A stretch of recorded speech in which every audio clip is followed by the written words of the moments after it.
Hello student, હું penal Chavda. મારો trade છે ITITS. આજનો વિડીયો છે ક્લાસ 10 માટે. Class 10 domestic data entry operator. આપણે જોઈએ યુનિટ નંબર 1, લિબ્રે ઓફિસ રાઇટરનો ઉપયોગ કરીને ડિજિટલ ડોક્યુમેન્ટેશન એડવાન્સ. આજે આપણે પ્રકરણ 2 જોઈએ, ઇમેજીસ સાથે કામ કરવું. ડોક્યુમેન્ટમાં એક ઇમેજને શામેલ કરવી.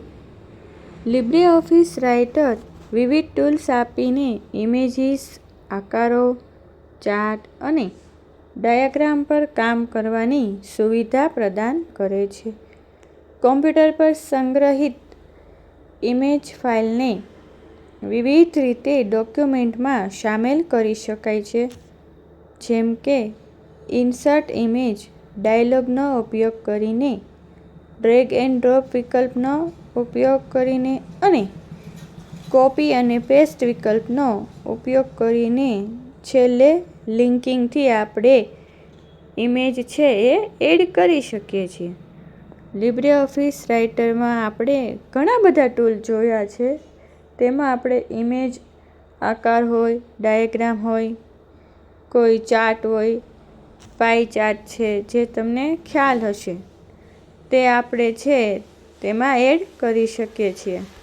આપણે ડોક્યુમેન્ટમાં 3 રીતે ઇમેજને ઇન્સર્ટ કરી શકીએ છીએ. તે આજે આપણે આ વિડીયોમાં જોશું. પહેલું છે ઇન્સર્ટ ઇમેજ વિકલ્પનો ઉપયોગ કરીને ઇમેજને ઇન્સર્ટ કરવી. બીજું છે ડ્રેગ એન્ડ ડ્રોપ વિકલ્પનો ઉપયોગ કરી. અને ત્રીજું છે કોપી અને પેસ્ટ વિકલ્પનો ઉપયોગ કરીને લિંકિંગ દ્વારા પણ આપણે ઇમેજ ઇન્સર્ટ કરી શકીએ છીએ. જે આપણે આ વિડીયોમાં 3 વિકલ્પ છે જે ઇમેજને ઇન્સર્ટ કરવાના છે તેની થિયરી સાથે તેના પગલાં આપણે જોઈશું. કઈ રીતે તેનો યુઝ થાય છે તે. પહેલું છે ઇન્સર્ટ ઇમેજ વિકલ્પનો ઉપયોગ કરીને ઇમેજ ઇન્સર્ટ કરવી. ઇન્સર્ટ ઇમેજ ડાયલોગ બોક્સનો ઉપયોગ કરીને ઇમેજ ઇન્સર્ટ કરવાની સામાન્ય પ્રક્રિયા આપણે પગલાં દ્વારા જોઈએ. તો પગલું પહેલું, લિબ્રે ઓફિસ રાઇટરમાં ઇમેજ નાખવા માટે એક ડોક્યુમેન્ટ ખોલો. જે ડોક્યુમેન્ટમાં તમારે ઇમેજને એડ કરવી છે તે ડોક્યુમેન્ટ આપણે ખોલશું. પગલું બીજું, કર્સર એ સ્થાને મૂકો જ્યાં તમે ઇમેજ ઇન્સર્ટ કરવા માંગો છો. ડોક્યુમેન્ટમાં આપણે જ્યાં ઇન્સર્ટ કરવી હોય ઇમેજને ત્યાં આપણે કર્સર રાખવાનું છે. જેમ કે ટોપમાં રાખવી હોય, બોટમમાં રાખવી હોય, લેફ્ટ સાઈડ, રાઈટ સાઈડ. જ્યાં આપણે ઇમેજ એડ કરવી છે ત્યાં આપણે કર્સર રાખીશું. પગલું ત્રીજું, મેનુ બારમાંથી ઇન્સર્ટમાં જઈ ઇમેજ પર સિલેક્ટ કરો અને ક્લિક કરવાનું. મેનુ બાર તમને બધાને ખ્યાલ જ છે મેનુ બાર કોને કહેવાય. ત્યાં ઘણા બધા આપણને ઓપ્શન આપેલા છે. મેનુ છે તેમાં એક ઇન્સર્ટ નામ છે, તેમાં આપણે જઈએ અને એમાં ઇમેજ છે તેને આપણે સિલેક્ટ કરીશું. પગલું ચોથું, એક ઇન્સર્ટ ઇમેજ ડાયલોગ બોક્સ ખુલશે જે ઇન્સર્ટ કરવા માટેની પિક્ચર ફાઇલને પસંદ કરવાની સુવિધા આપશે. આપણે ઇન્સર્ટમાં જઈને જ્યારે ઇમેજ પર સિલેક્ટ કરીશું ત્યારે આપણને એક ડાયલોગ બોક્સ દેખાશે જ્યાં તમારા પિક્ચર છે જે કોઈ તમે રાખ્યા હશે, ડાઉનલોડ કર્યા હશે તે ત્યાં દેખાશે.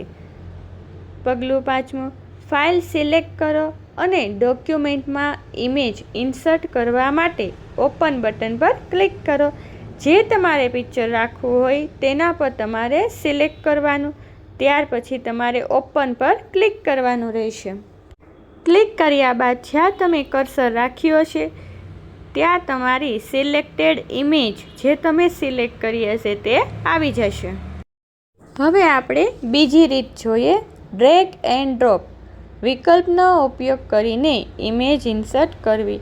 કઈ રીતે ડ્રેગ અને ડ્રોપ વિકલ્પનો ઉપયોગ થાય છે તે આપણે જોઈએ.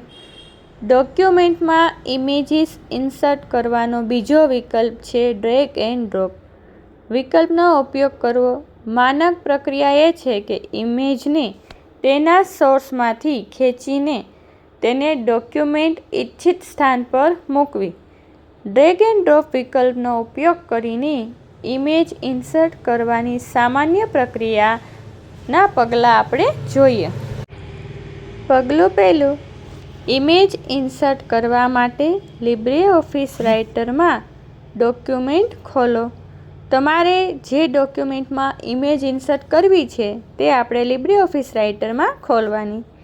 પગલું બીજું, ફાઇલ બ્રાઉઝર વિન્ડો ખોલો, Win+E અને ઇન્સર્ટ કરવા માટેની ઇમેજ ફાઇલ સિલેક્ટ કરો.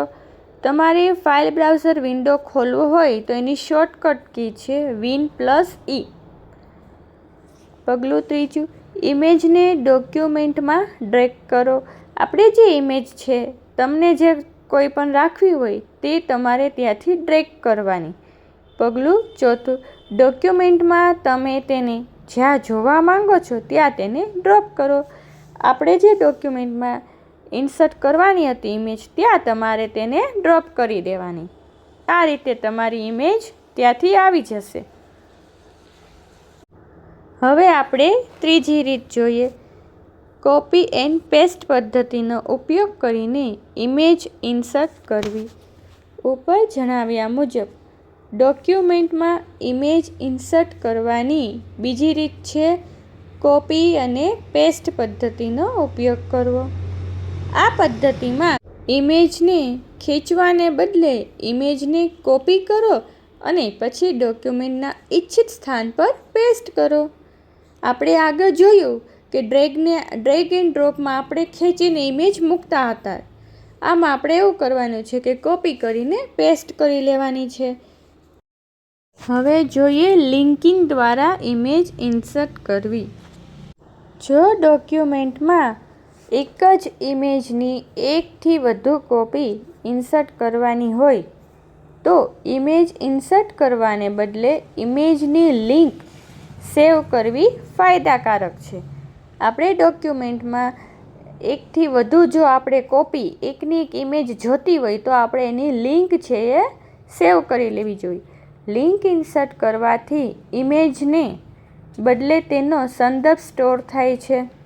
તેથી ડોક્યુમેન્ટની સાઇઝ ઘટે છે કારણ કે વાસ્તવિક ઇમેજ ડોક્યુમેન્ટની સાથે એક અલગ ફાઇલ તરીકે માત્ર એક જ વાર સેવ કરવામાં આવે છે. જ્યારે પણ લિંકવાળો ડોક્યુમેન્ટ ખોલવામાં આવે છે ત્યારે ઇમેજ ફાઇલ તે સ્થાન પર મર્જ થઈ જાય છે જ્યાં રેફરન્સ સ્ટોર કરવામાં આવ્યો હતો અને વપરાશકર્તાને સ્ક્રીન પર પ્રદર્શિત કરવામાં આવે છે. ઇમેજ ફાઇલને લિંક કરવાની સામાન્ય પ્રક્રિયા આપણે જોઈએ. ઇન્સર્ટ ઇમેજ ડાયલોગ બોક્સમાં આપણે જોઈએ આકૃતિ નંબર 2.7માં જેમ બતાવવામાં આવ્યું છે તેમ લિંક વિકલ્પ પર ચેક કરો. ઇમેજ લિંક કરવા માટે કીબોર્ડની શોર્ટકટ કી છે Ctrl+Shift કી દબાવીને ઇમેજને ડ્રેગ કરો અને ડ્રોપ કરો. તો આજે આપણે ઇમેજને ઇન્સર્ટ કરવાની રીતો જોઈ જે સરળ છે અને વધુ ઉપયોગી છે.